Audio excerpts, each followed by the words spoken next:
George Floyd touched every corner of the world, and it's sad he lost his life for it, but there was an uprising. The nation marks 1 year since George Floyd's murder. Today is the day that he set the world in a rage, and people realize what's going on in America. Reflecting on a year that reignited a civil rights movement. Our fight for justice, it's going to continue on in Mr. Floyd's honor, and it will not stop until all Black lives matter. What's changed, what hasn't, and where do we go from here? To see this country change and the country finally recognize that there's a need for changes in law enforcement. Welcome to Voices for Change. I'm Greg Lee. This week, the nation marked 1 year since George Floyd was murdered by a police officer in Minneapolis. The somber occasion led many to reflect not just on his life or how it was taken, but what has transpired in the year since.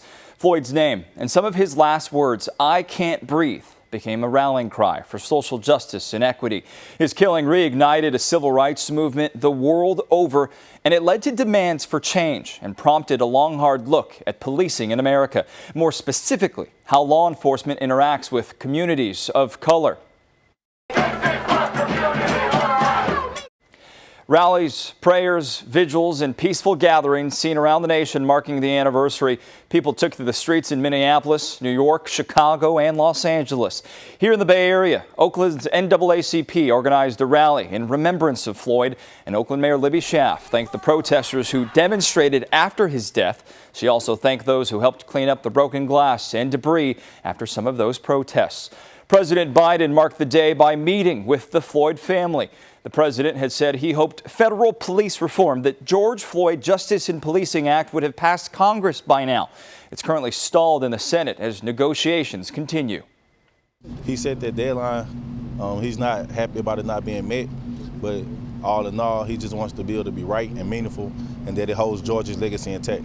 If you can make federal laws to protect the bird, which is the bald eagle, you can make federal laws to protect people of color. To mark the day, I spoke to a police chief, a mayor, and an activist, asking them to reflect on what's changed, what hasn't, and the work we must all continue to do. Nothing to lose but our change. As the nation marks the somber occasion of 1 year since George Floyd's murder, we asked 3 Bay Area leaders to reflect on a movement.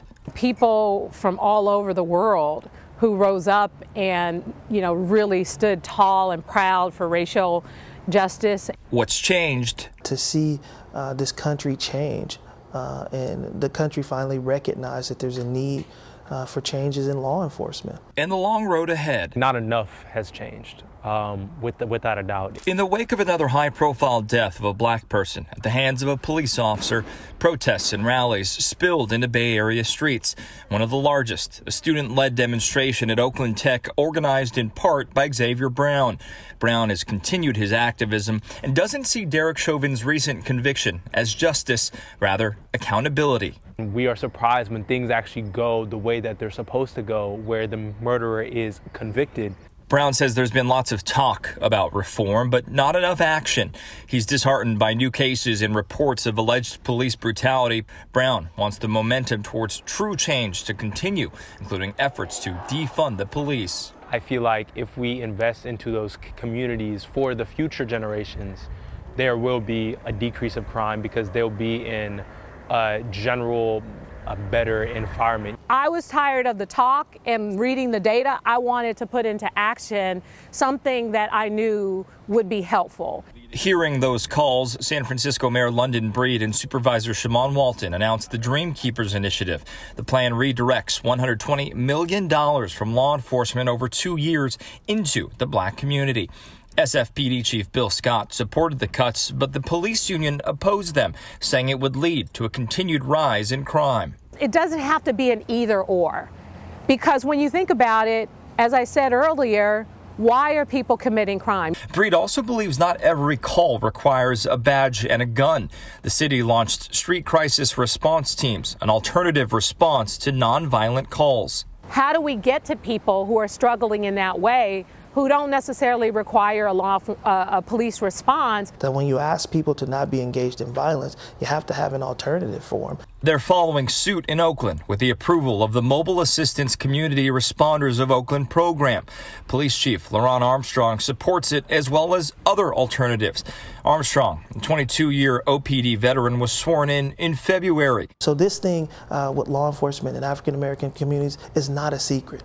But it's something that now we can finally begin to recognize as a problem. Oakland Mayor Libby Schaaf came under fire after proposing a budget that increases the police budget. Chief Armstrong says he understands the call to defund, but amidst a rise in violent crime, contends you can't reallocate at the risk of leaving the public unsafe. This department has been underfunded for many years.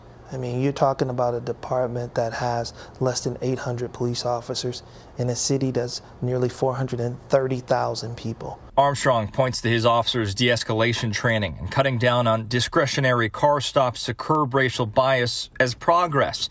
But he acknowledges there's still work to do and wants to have conversations with the community about how to improve. He says he's committed to accountability, implementing court-mandated reforms and more, and building trust. As these three Bay Area leaders look ahead, they are hopeful for a more just and equitable future. Don't give up hope. Continue to believe.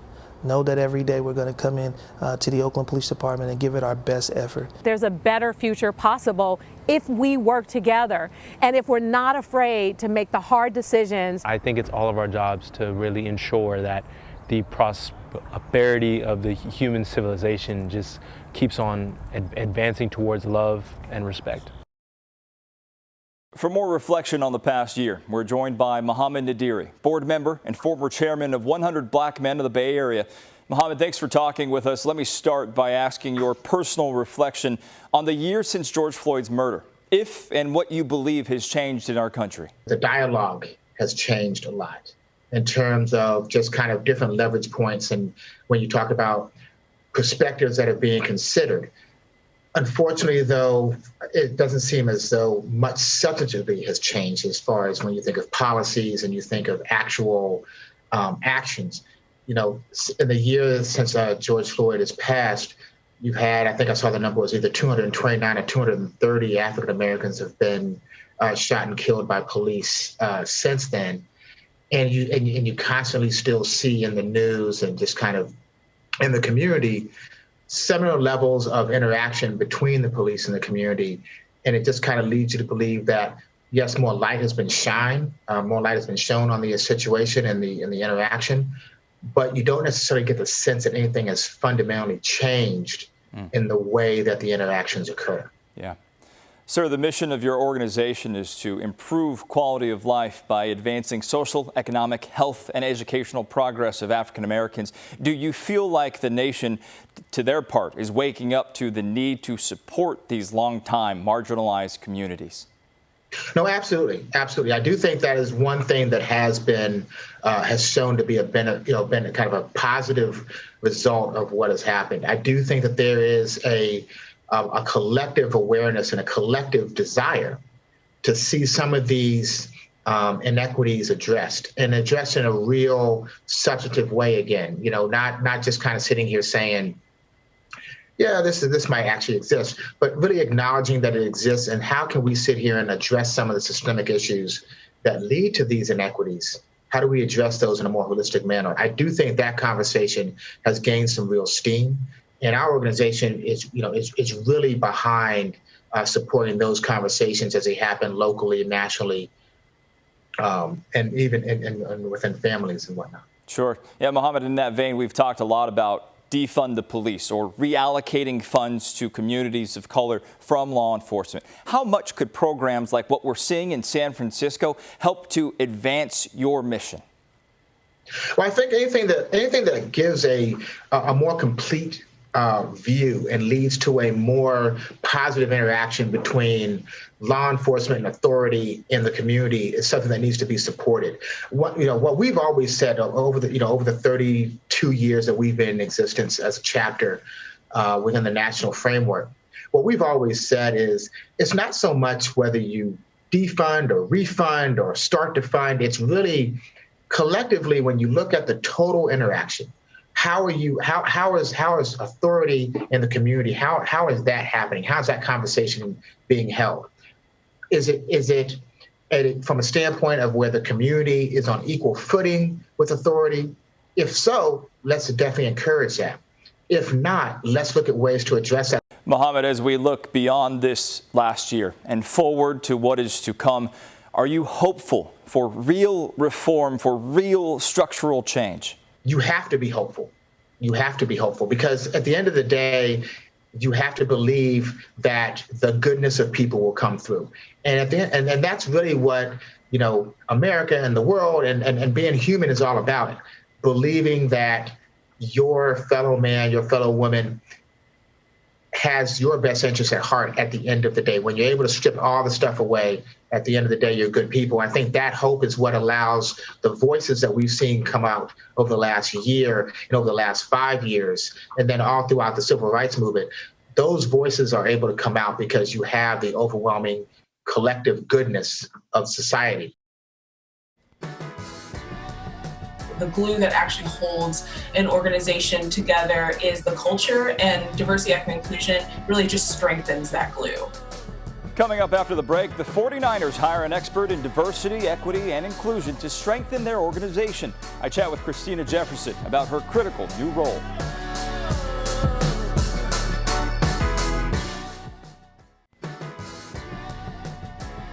May is Women's Health Month, and one thing we have learned during this pandemic is women, especially women of color, have been disproportionately impacted by COVID-19 in every single way. Dr. Kirsten Bibbins-Domingo wears many hats, including Vice Dean for Population Health and Health Equity at UCSF. She tells us why it's critical to pay close attention to these disparities. Dr. Bibbins-Domingo, thanks again. I just want to start with this new study from Harvard that pretty much reinforces what we already knew, right? That Black women were 3 times more likely to die from COVID than white and Asian men. What are some of the intersecting factors here? Right. So I think this study highlights again the disproportionate burden in some of our communities more than others. They looked in Georgia, I believe, and other states that have high African American populations, and showed really that African Americans are disproportionately affected. And highlighting here African American women, we've known throughout the pandemic that men are more likely to be affected. But it sometimes hides the fact that what really is at play here is your likelihood of being exposed because of where you work, your likelihood of having a severe consequence, oftentimes because of other health conditions. And for Black women, the take-home message is here, how much risk there is associated with Black women in essential frontline work sectors.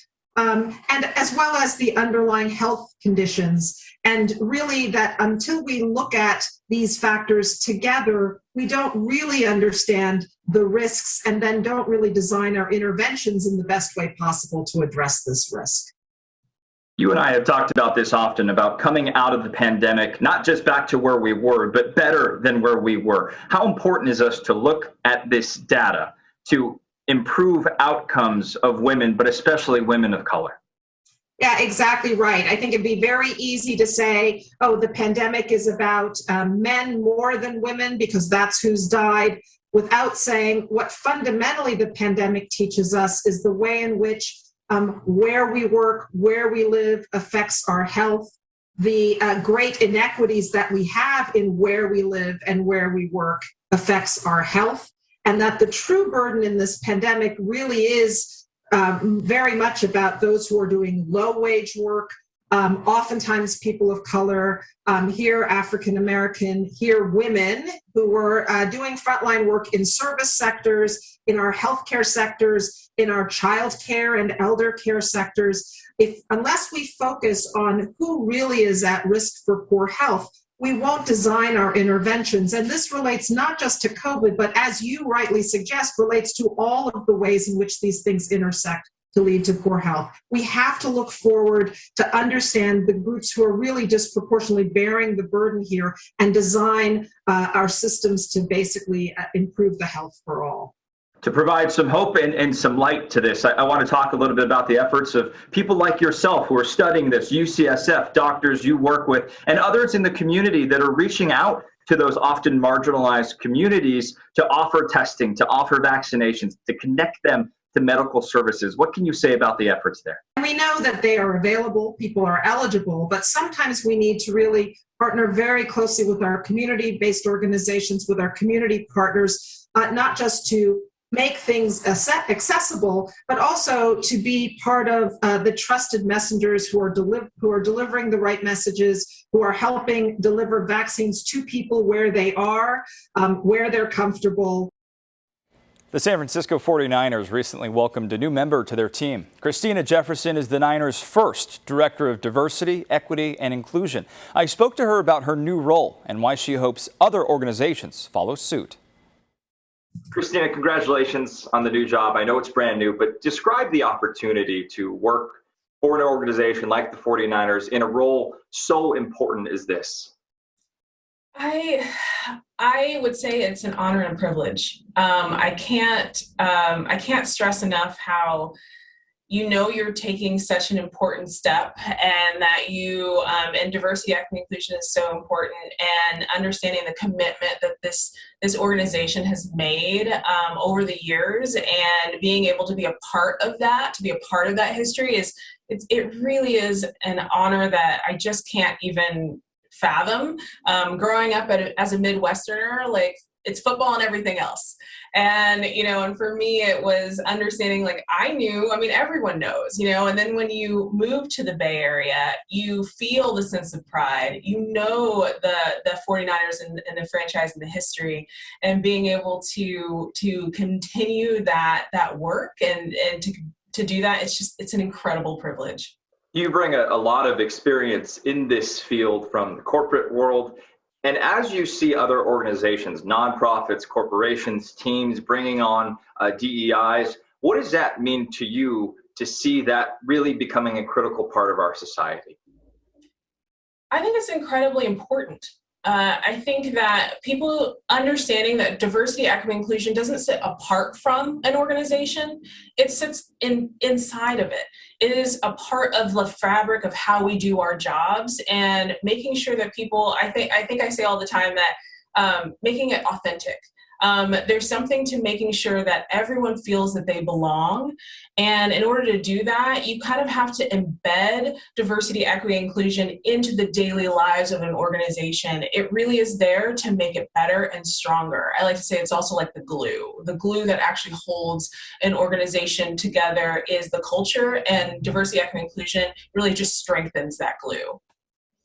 Obviously, the 49ers are in front of this, and obviously Sephora was when you worked there. But when you talk to other organizations that are considering bringing on a DEI, and you already kind of touched on this, but why it is critical to be ahead of the game? When you think about how much time we all spend at work, you want to know that when you walk into that building, or whatever building you're walking into, that you know that your company knows that you're bringing who you are. I don't leave the fact that I am Black, that I am Jewish, that I am queer. I don't leave that at the door. And neither does anyone else who has the and behind their name or behind who they are. You take that person with you. And everyone, you want to celebrate that. You want to see how you can bring those people with you. I think, it's very interesting being with the 49ers and in my previous work. There are people that are fans for life. And what you want to do is you want to make sure that those fans feel that they are being represented.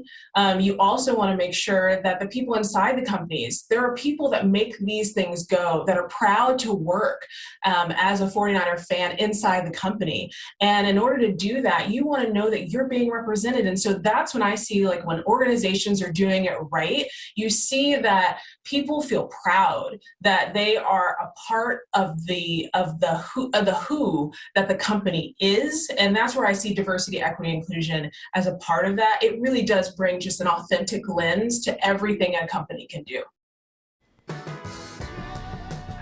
It's hard for me to imagine that I had this opportunity, this privilege to be that kind of role model. After the break, we celebrate Asian American Pacific Islander Heritage Month, a conversation with the first Korean American to become a NASA astronaut.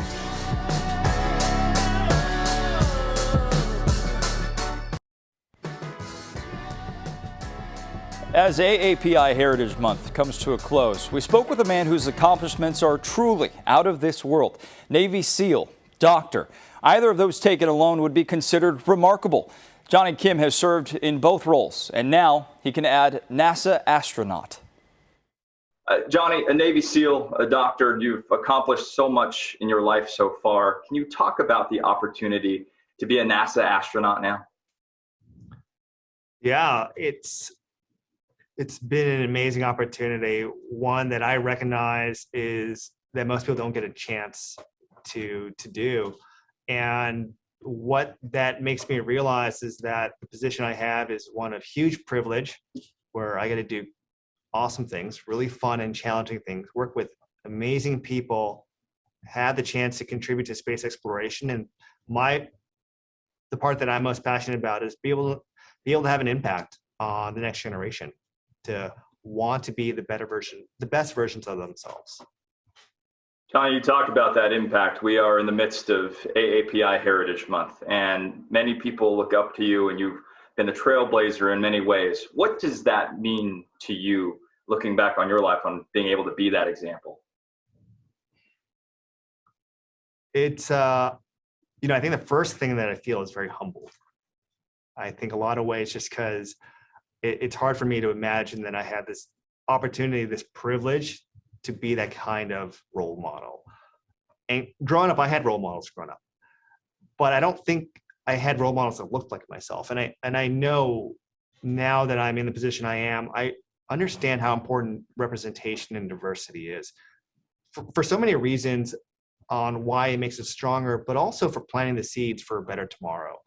Because when young children, not just children, but really anyone, when they're able to see people, role models that they can identify with, whether that's by race, religion, beliefs, anything, it changes the game, changes the rules of what they think is possible. It raises that glass ceiling, and it says, hey, if this person can do it, maybe I can. And I think when we think like that, when we remove obstacles and parameters, we are capable of so many things. And that's what I really am, that's what it means to me to have this opportunity. You're the child of Korean immigrants who came to the States so that you could live a better life and live the American dream. My parents did the same for me, and thousands of immigrant stories like that. When you see kids who look like you, who think, I could be like him someday, what is your message to them? Boundaries were meant to be broken. And people are born, people in this world people are born with different decks, with different cards. And some people happen to come from places of privilege, and some people don't. And there's not a lot that we can always do about our circumstances, but I hope that my story can show people that we have control over our destiny. We may fail a lot along the way, but we do have the control on how we play those cards with hard work, with a good support structure, and most importantly, the attitude of a never give up attitude, that you can accomplish so much more than you're capable, that you think. It has been a sad and difficult week in the Bay Area following the mass shooting at the San Jose VTA rail yard. Amazing grace. A vigil was held in San Jose honoring the 9 victims, 9 men shot and killed, 9 families forever changed, a community in shock and mourning. We end our show with a tribute to those victims. Paul De La Cruz Mejia, Tap Tejdeep Singh, Adrian Baeza, Jose de Jesus Hernandez III, Timothy Michael Rommel, Abdul Vahab Alamandran, Michael Joseph Rudametkin, Lars Kepler Lane, Alex Ward Fritsch. May you rest in peace.